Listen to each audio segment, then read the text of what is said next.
Hello बच्चों, कैसे हो? बढ़िया सब। देखो, इससे पहले अपन ने हाइड्रोजन एटॉमिक स्ट्रक्चर के अंदर line spectrum of hydrogen atom पढ़ लिया था। ठीक है।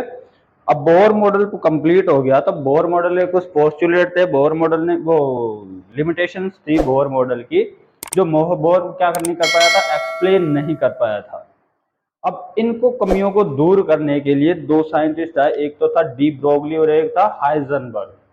देखो, पहले पढ़ते अपन डी ब्रोगली।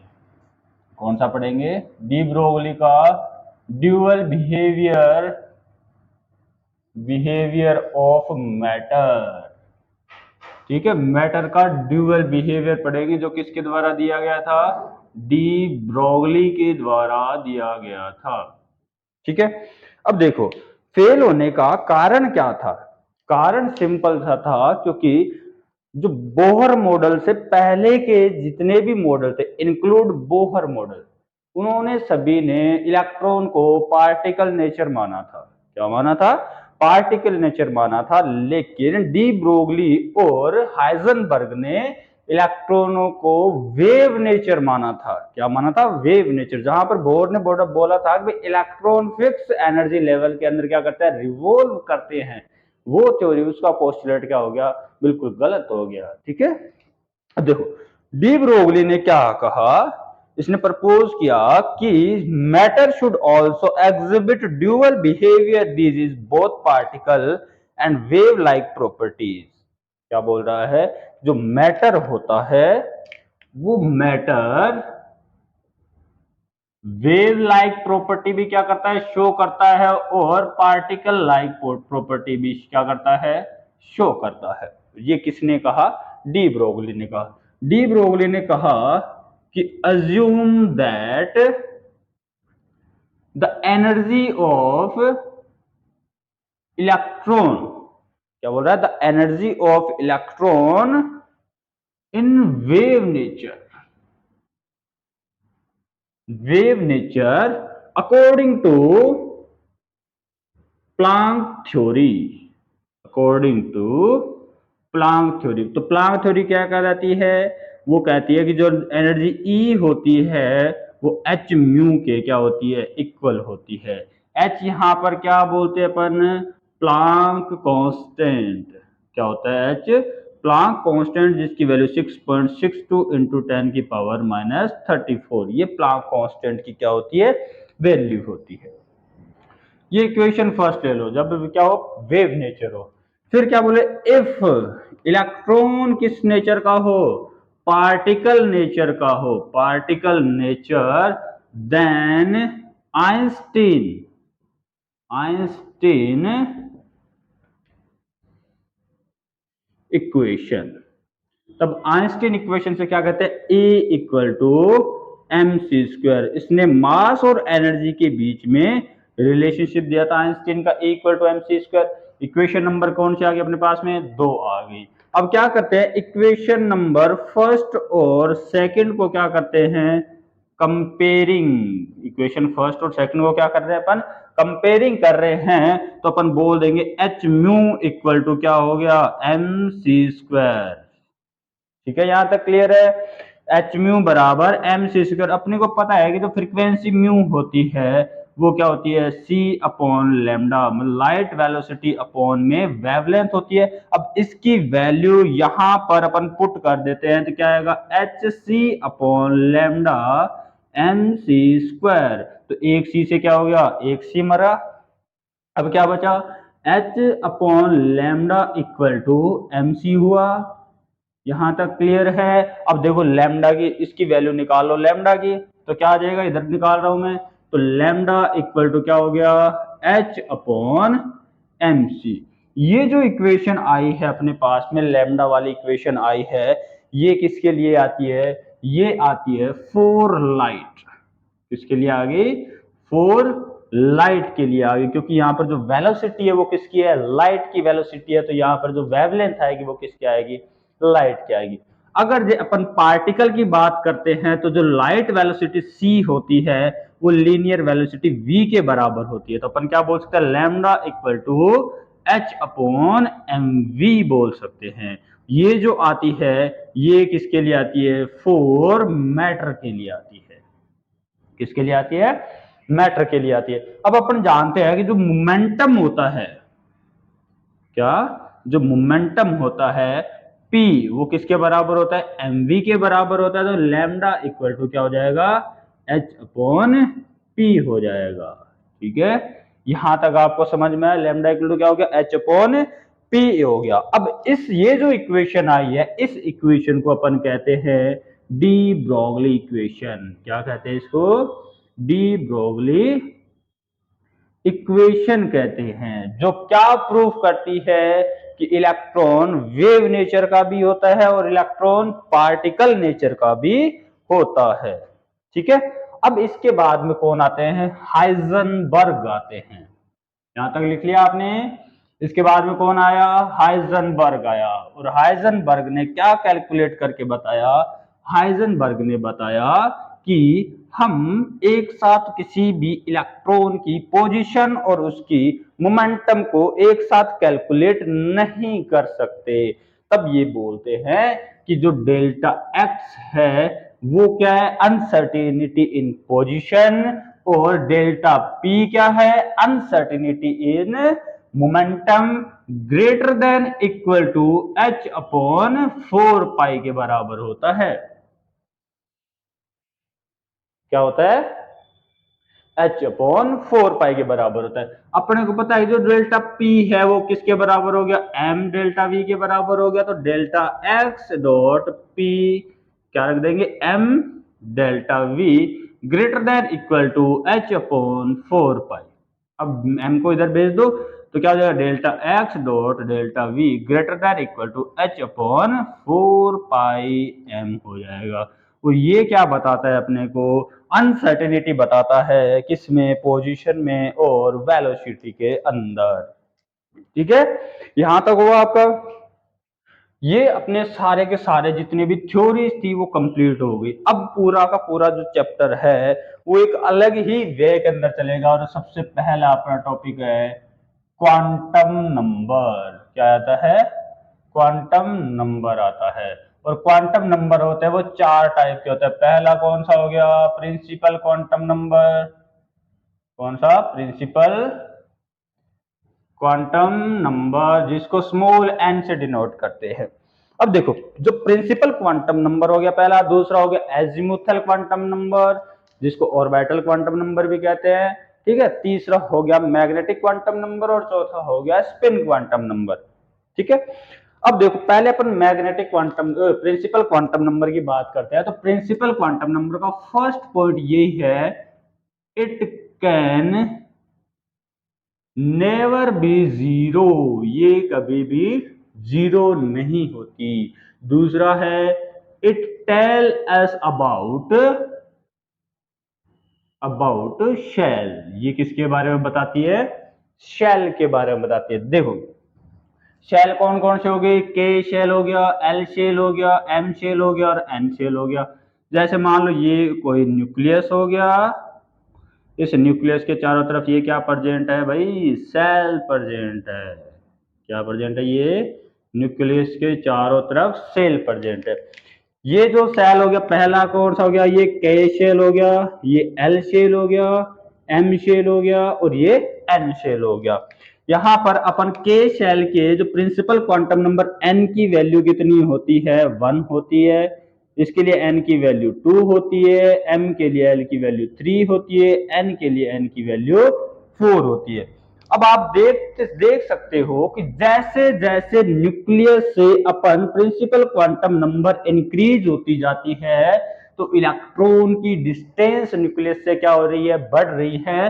तो साथ में इन लेवल की सेल की एनर्जी भी क्या हो रही है? एनर्जी भी क्या हो रही है? इंक्रीज हो रही है।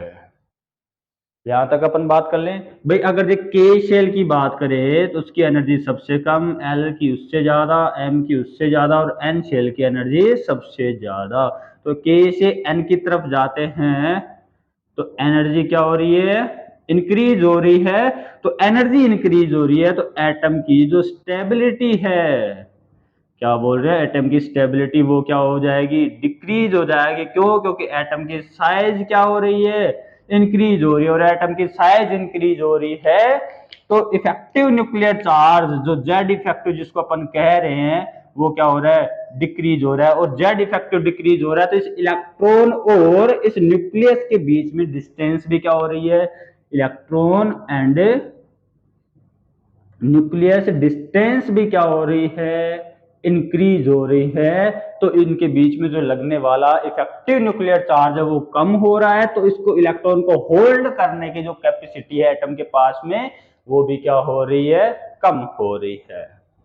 तो मेन चीज यही है कि जो प्रिंसिपल क्वांटम नंबर एल है वो किसको बताती है, शेल के बारे में अपने को जानकारी देती है कि भाई किसी एटम में कितने शेल है कितने नहीं है। ठीक है यहां तक। अब देखो इसके बाद में भाई अपन को क्वेश्चन आता है कि अपन इस सेल में कितने इलेक्ट्रॉन आएंगे ये पता कैसे करेंगे। तो इसका सिंपल सा फॉर्मूला है maximum number of electron in a shell. Calculate करने का फॉर्मूला 2n²। n क्या है यहाँ पर, नंबर ऑफ शेल या फिर प्रिंसिपल क्वांटम नंबर को बताता है। जैसे मान लो के शेल की बात करते हैं तो n की वैल्यू कितनी होती है, 1 होती है। तो इस फॉर्मूले में रख दो 2n², तो 2 इंटू 1 का स्क्वायर कितने आ जाएंगे, 2 इलेक्ट्रॉन आ जाएंगे। ठीक है। अब अगर जब बात करें अपन एल शेल की, तो एल शेल के लिए n की वैल्यू कितनी होगी, 2। फॉर्मूले में रख दो तो कितना आ जाएगा, 8 आ जाएगा। m की देखेंगे तो n इक्वल टू कितना आ गया, 3 आ गया। तो 2 क्या आ जाएगा इसका, 2 की पावर 3 का स्क्वायर, तो कितना हो गया, 18 हो गया। n की बात करते हैं तो n की वैल्यू 4 हो गई, तो 2 इंटू 4 का क्या हो गया, स्क्वायर हो गया, तो 32 हो गया। तो फर्स्ट सेल के अंदर कितने नंबर ऑफ मैक्सिमम इलेक्ट्रॉन आएंगे, 2, सेकंड में 8, थर्ड में 18 और फोर्थ सेल के अंदर कितने आ जाएंगे, 32 इलेक्ट्रॉन आ जाएंगे। यहां तक क्लियर है कि प्रिंसिपल क्वांटम नंबर किसके गए। अब देखो जो प्रिंसिपल क्वांटम नंबर है वो किसके द्वारा दिया गया था, ये बोहर के द्वारा दिया गई थी। प्रिंसिपल क्वांटम नंबर किसके द्वारा, बोहर के द्वारा दी गई थी, जो क्या बताती है, शेल के बारे में अपने को जानकारी देती है कि किसी भी एटम के अंदर कितने शेल प्रेजेंट होते हैं। यहां तक क्लियर है आपको। ठीक है। तो इसके बाद में नेक्स्ट देखो अपने आता है एजीमुथल क्वांटम नंबर। देखो ये जो चारों क्वांटम नंबर है ना, ये एटम के बारे में अपने को कोई ना कोई एक न्यूज दे के जाते हैं। भाई कोई कैसी भी हो सकती है, कोई शेल के बारे में देगा तो कोई अपने को ऑर्बिटल के बारे में देगा। ठीक है। अब इसके बाद में अपने पास में सेकंड आती है एजीमुथल क्वांटम नंबर। सेकंड कौन सी आ गई, एजीमुथल क्वांटम नंबर। कौन सी, एजीमुथल क्वांटम नंबर। ये स्मॉल एल से डिनोट करती है और इसको किसने दिया है, सोमरफेल्ड ने दिया है। किसके द्वारा दी गई है ये, सोमरफेल्ड के ने दी गई है। इसका पहला पॉइंट क्या होती है, इट कैन बी जीरो। ये क्या हो सकती है, जीरो हो सकती है। क्या हो सकती है, जीरो हो सकती है। और ये किसके बारे में बताती है, it tell us about subshell. किसके बारे में बताती है, ये सबशेल के बारे में बताती है। और सबशेल कौन कौन से होते हैं, एक एस सबशेल हो गया, पी सबशेल हो गया, डी सबशेल हो गया और एफ सबशेल हो गया। ये सेल हो गए। एल की वैल्यू एस के लिए 0, इसके लिए 1, इसके लिए 2 और इसके लिए 3 होती है। ठीक है। एल की वैल्यू आ गई अपने पास में। तो यहां पर देखो जो एजीमुथल क्वांटम नंबर है वो क्या हो रही है, 0 हो रही है। और ये किसके बारे में बता रही है, सब सेल के बारे में बता रही है। अब देखो शेल के अंदर क्या प्रेजेंट होते हैं, सब सेल प्रेजेंट, और सब सेल के अंदर क्या प्रेजेंट होता है, ऑर्बिटल प्रेजेंट होता है। ऑर्बिटल के अंदर क्या प्रेजेंट होता है, इलेक्ट्रॉन प्रेजेंट होता है। तो देखो कितनी गहरी सोच आ रही है इसकी। ठीक है, देखो है ना। अब क्या हो रहा है, अब इसके बाद में देखो शेल। अब देखो फर्स्ट सेल की बात करते हैं। क्या बात करें, शेल की बात करें तो n इक्वल टू क्या आ जाएगा, 1 2 3 4। ये n मैंने लिख दिए। अब एक चीज गौर से देखना, आराम से बड़े ध्यान पूर्वक समझना। जो फर्स्ट सेल होता है, कौन सा, फर्स्ट सेल के अंदर ओनली एक ही सब सेल होगा, वो कौन सा होगा, एस सब सेल होगा। पी के अंदर सेकंड सेल के अंदर एस और पी सब सेल होगा। थर्ड सेल के अंदर एस भी होगा, पी भी होगा और डी सब सेल होगा। और फोर्थ सब थर्ड सेल के अंदर कौन सा हो गया, एस पी डी और एफ सेल हो गया। ठीक है, तो ये याद रखना कि फर्स्ट सेल में सिर्फ एस सब सेल, सेकंड सेल में एस और पी, थर्ड सेल में एस पी डी और थर्ड सेल में एस पी डी एफ, तीनों सब सेल, चारों सब सेल क्या होंगे, प्रेजेंट होंगे। ये बात तो हुई यहां तक। अब अगर जब मैं बात कर लूं थोड़ा सा इसको अच्छे तरीके से बनाने की कोशिश करें अपन, तो देखो अगर जिस सेल के अपन देखें कि फर्स्ट सेल, जैसे मान लो के शेल है तो इसको क्या बोलेंगे अपन, N equal to first shell. N shell, L shell की बात करें तो एन इक्वल टू क्या होगा, सेकंड शेल। एम शेल की बात करें तो n equal to third shell. N की बात करें तो n equal to fourth shell. तो फर्स्ट सेल के अंदर सिर्फ एस ऑर्बिटल होता है, इसके अंदर एस और पी ऑर्बिटल होते हैं, इसमें एस पी और डी ऑर्बिटल, और इसमें एस पी डी और एफ ऑर्बिटल होते हैं।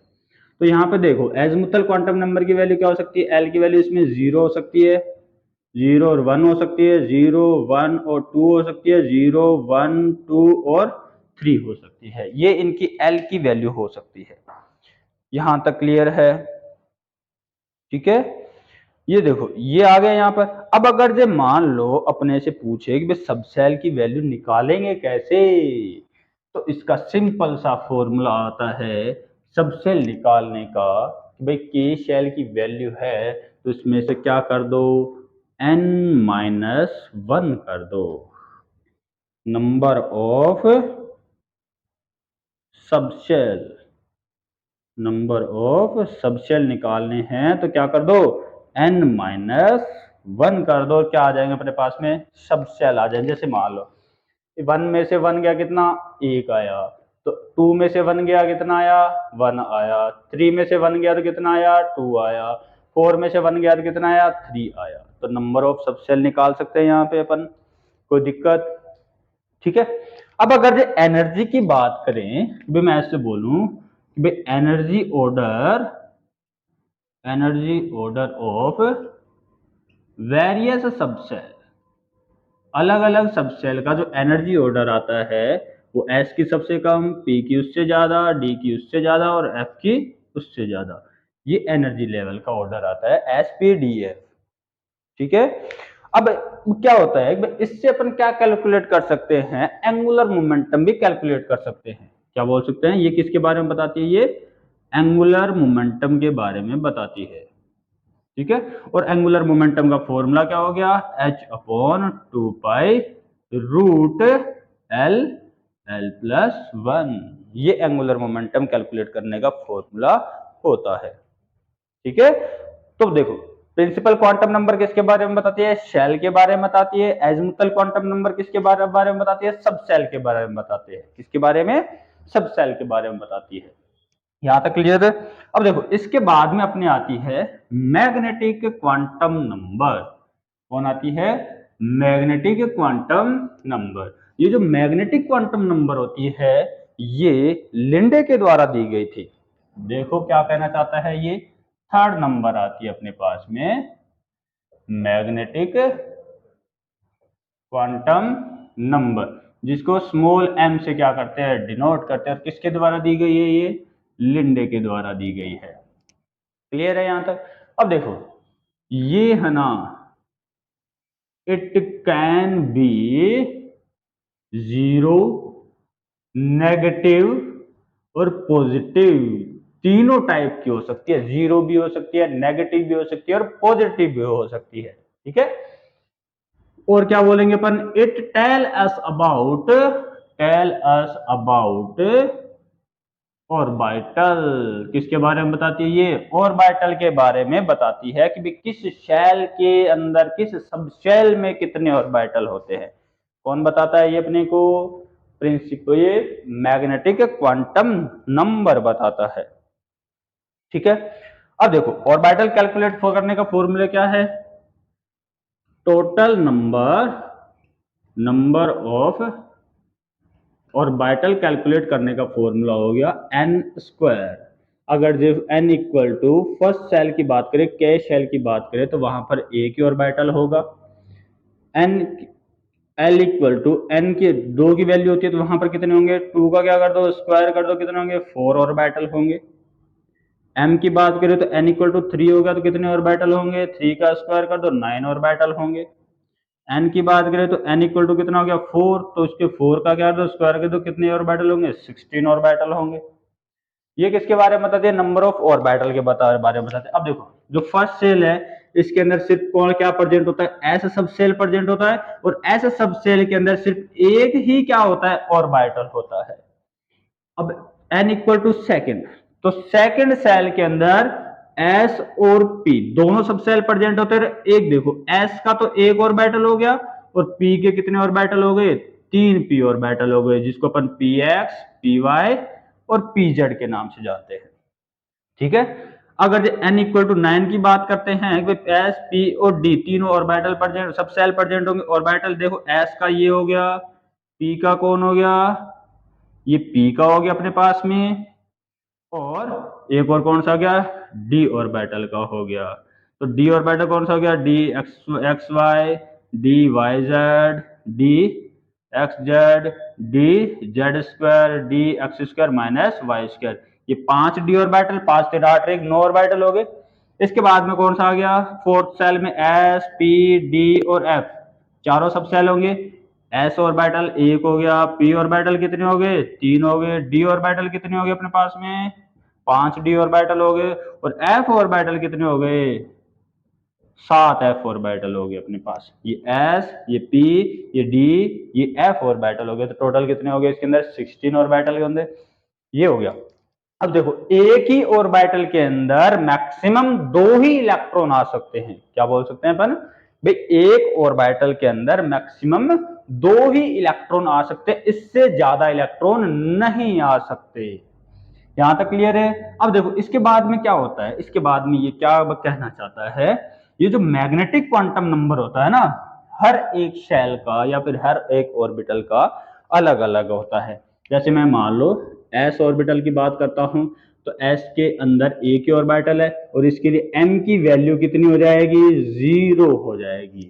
p की बात करता हूं तो p के अंदर कितने ऑर्बिटल हो गए, ये हो गया p x p y p z. मान लो ये पी जेड है, ये पी वाई है, ये पी एक्स है, तो यहां पर इस पी एक्स की वैल्यू -1 0 और +1, ये मैग्नेटिक क्वांटम नंबर आ गए -1 0 +1।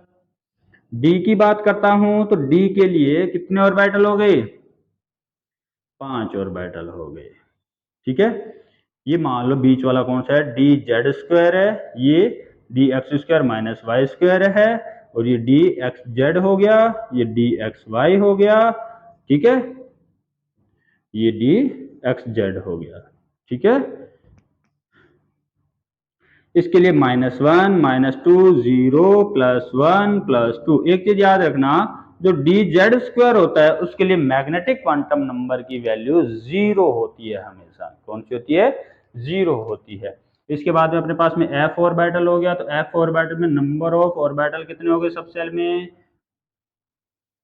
7 हो गए।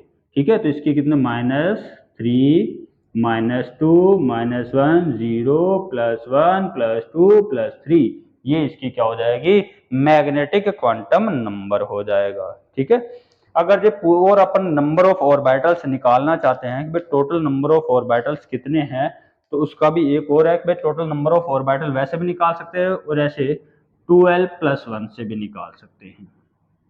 क्या निकाल सकते हैं, 12 प्लस से भी क्या निकाल सकते हैं, टोटल नंबर ऑफ ऑर्बिटल निकाल सकते हैं। तो देखो 2l की वैल्यू s के लिए अगर s में निकाल रहे हैं, s के लिए l की वैल्यू 0 +1, तो टोटल नंबर ऑफ ऑर्बिटल कितने हो गए 1। p के लिए निकाल रहे हैं तो p के लिए l की वैल्यू कितनी हो गई 1 हो गई, तो यहाँ पे 2 × 1 +1 टोटल नंबर कितने हो गए, 3 ऑर्बिटल आते हैं p के लिए। d की बात करें तो d में क्या हो जाएगा, l की वैल्यू कितनी हो गई 2 हो गई, तो 2 × 2 +1 टोटल कितने आ गए इसमें 5 d ऑर्बिटल आ गए। f की बात करें तो f के लिए l की वैल्यू कितनी हो गई 3 हो गई, तो क्या बोलेंगे 2 × 3 +1 टोटल कितने हो गए 7 ऑर्बिटल आ गए। तो s में 1 ऑर्बिटल, p में 3, d में 5 और f में 7 ऑर्बिटल आ गए। ठीक है, अब ये चीजें यहां तक आपको क्लियर हो जानी चाहिए थी। सही है यहां तक। अब एक चीज और सुनना, क्या है वो देखो। अब देखो क्या बोल रहा हूं मैं कि भाई नंबर, अगर जो एन की वैल्यू इंक्रीज होगी, मतलब नंबर ऑफ सेल क्या होंगे, इंक्रीज होंगे, तो एटम की साइज क्या हो रही है, साइज भी क्या हो रही है, इंक्रीज हो रही है। बहुत ही ध्यानपूर्वक सुना, बहुत ही बढ़िया कंसेप्ट है ये, है ना। एटम की साइज इंक्रीज हो रही है, तो एटम की साइज इंक्रीज हो रही है, तो ऑर्बिटल भी क्या हो रहे हैं, ऑर्बिटल भी क्या हो रहे हैं, इंक्रीज हो रहे हैं। पहले के अंदर कितने ऑर्बिटल थे, एक ही था, फिर दो थे, फिर तीन थे, फिर चार थे, पांच थे, है ना। तो ऑर्बिटल क्या हो रहे हैं, बढ़ रहे हैं। जैसे जैसे नंबर ऑफ सेल बढ़ रहे हैं, वैसे वैसे ऑर्बिटल क्या हो रहे हैं, बढ़ रहे हैं। ऑर्बिटल बढ़ रहे हैं, तो ऑर्बिटल की जो एनर्जी है सेल की, वो एनर्जी भी क्या हो रही है, इंक्रीज हो रही है। जब एनर्जी इंक्रीज हो रही है, तो एटम की स्टेबिलिटी क्या होगी, स्टेबिलिटी डिक्रीज हो जाएगी। ये एक मेन कंसेप्ट है, इसको याद रखना कि जब भी एटम की एनर्जी बढ़ेगी, उसकी स्टेबिलिटी क्या होगी, कम हो जाएगी। ठीक है, यहां तक आपको समझ में आया, बढ़िया।